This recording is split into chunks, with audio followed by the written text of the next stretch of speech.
इस शक्तिशाली नदी के 30 किलोमीटर दक्षिण में शुरू होती है।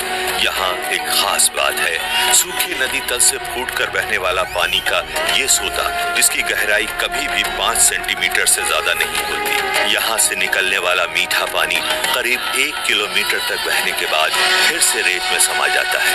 हर साल सूखे के मौसम में जब आसपास की सारी जमीन सूख जाती है, तब ये सोता ही जीने का सहारा बन जाता है। मगर जहाँ ये बहुत से जीवों की जान बचाता है, वहीं ये कुछ की मौत का कारण भी बनता है।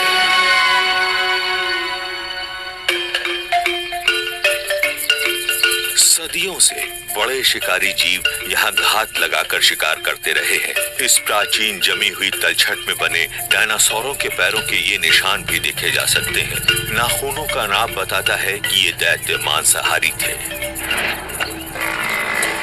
ये जगह आज भी शेरों जैसे बड़े शिकारियों के खेलने की जगह है।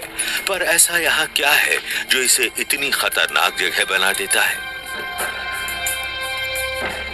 नदी तल के दोनों ओर तीखी चढ़ाई है, जिसकी लंबाई करीब 200 मीटर तक है। ऐसी रेतीली चढ़ाई पर तेजी से भागकर जान बचा पाना लगभग असंभव सा है। खतरों से घिरे जीव के लिए यहाँ जान बचाना बेहद मुश्किल है। इस जानलेवा अखाड़े में बड़ी जंगली बिल्लियों का दबदबा है। सड़ते गोश्त के कारण सोते का मीठा पानी दूषित हो जाता है।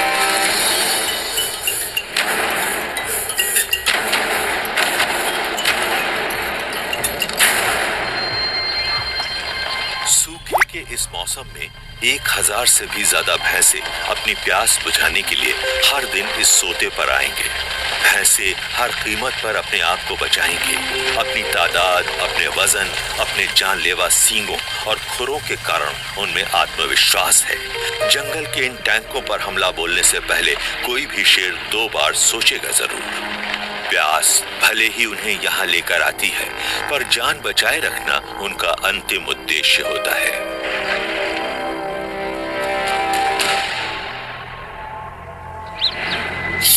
शेरों के 2 विरोधी परिवारों का यहाँ दबदबा है।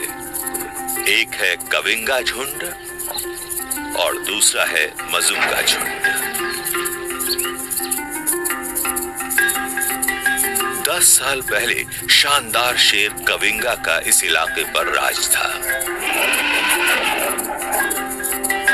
उसकी पसंदीदा शेरनी मारा से उसे 3 संतानें हुई। 2 बच्चे नर थे और तीसरी नन्ही मादा थी सापी। सापी हमेशा अपनी माँ के साथ रहती थी। उसने बहुत से शिकार देखे और शिकार के कई तरीके सीख लिए। सापी जल्द ही जान गई कि भैंसे बेहद खतरनाक दुश्मन है। अपने घातक सींगों और अपनी हैरत अंगेज ताकत के सहारे वे झुंड के कई शेरों की जान ले चुके हैं या उन्हें अपाहिज बना चुके हैं। वक्त आने पर सापी ने भी 2 बच्चों को जन्म दिया। एक बेटा शिडूमा और एक बेटी मोया। 3 महीने बाद सापी की बहन ने भी एक बेटे को जन्म दिया, जिसका नाम है मोटो। आज इन चारों ने मिलकर एक सफल शिकारी झुंड बना लिया है, जो इस सोते के आसपास के इलाके के कोने कोने से वाकिफ है। 9 साल की सापी को उसकी सिलेटी नाक के कारण आसानी से पहचाना जा सकता है।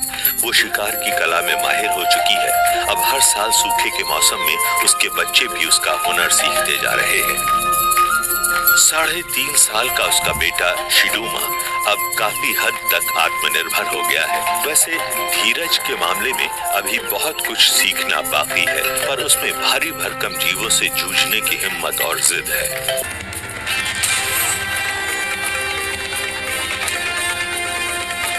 शोर और भगदड़ की वजह से प्रतिद्वंद्वी मजुंगा झुंड की 3 मादाएं भी आ गई हैं।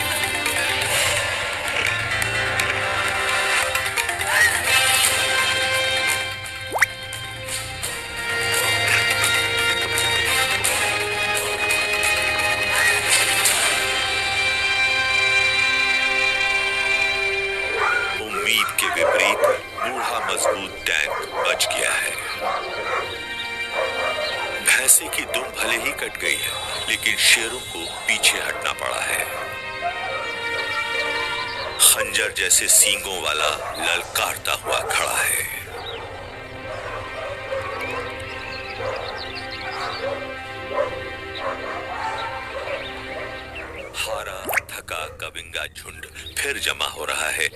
किनारे की घनी झाड़ियों में आराम करने जा बैठा है। वे इस तरह बार बार मौके नहीं गंवा सकते हैं। उन्हें ऐसी रणनीति बनानी होगी जो कामयाबी दिलाए।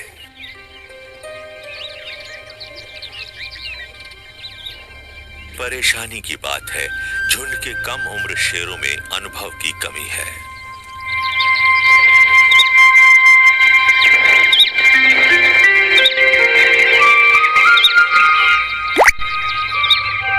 पानी पीने नीचे आते इम्पाला हिरणों के एक झुंड ने सापी और शिडूमा का ध्यान आकर्षित किया है। ऊपर की सख्त जमीन पर कविंगा झुंड को कोई फायदा नहीं मिल सकता है। इम्पाला हिरण नदी तल की नरम रेत पर आ जाएं तो मौका मिल सकता है। इम्पाला हिरणों के खुर संकरे होते हैं, रेत में धंस जाते हैं। शेरों के पंजे चौड़े फैले होते हैं, पीछा करते वक्त वे फायदे में रहेंगे।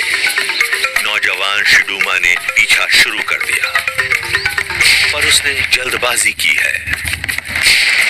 सापी ने उसका साथ देने की कोशिश की, पर देर हो चुकी है।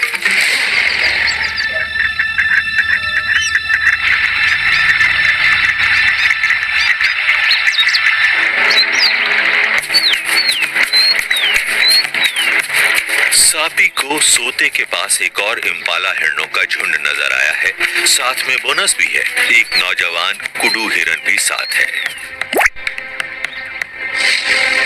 कुडू इम्पाला से बड़े होते हैं। कविंगा झुंड को उतनी ही मेहनत में ज्यादा फायदा मिल सकता है। सापी ने एक कुडू बच्चे पर धावा बोल दिया।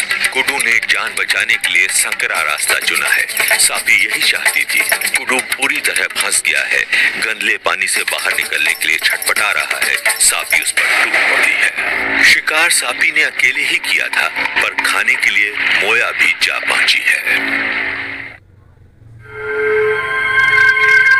सितंबर, बरसात आने में 3 महीने हैं।